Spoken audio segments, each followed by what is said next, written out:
Hello friends, আজকে শিবরাত্রি। তো তোমরা কে কে শিবরাত্রি উপোস করেছো একটুখানি কমেন্টে বলো একটু। আজকে সারাদিন উপোস করে একটুখানি পনিরের চপ বানাচ্ছি, আর একটুখানি সাবুদানাগুলো ভেজানো ছিল, তো সাবুদানাগুলোকে আলু দিয়ে মাখিয়ে একটু চপ বানাবো।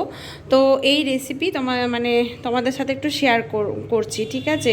তো কার কীরকম লাগছে একটুখানি প্লিজ জানিও কমেন্টে। তো ফ্রেন্ডস, এই যে হয়ে গেছে আমার পনিরের চপ।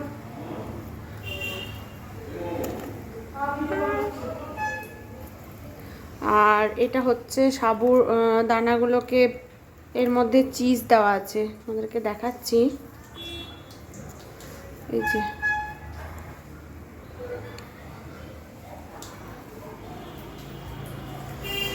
চিজটা কোথায় হারিয়ে গেল রে? এটাতে চিজ দেওয়া, সবগুলোতে চিজ দেওয়া হয়নি মনে হয়। এটার মধ্যে আছে কিনা দেখি তো।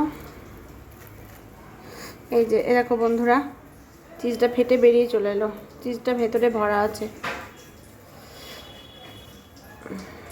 এই যে সাবুগুলোকে ভিজিয়ে তারপরে আলু সেদ্ধ করে মাখিয়ে তারপরে ভেতরে চিজ ভরে, এবার সবগুলোতে দেওয়া হয়নি, ভুলে তাড়াহুড়ো করে করেছি।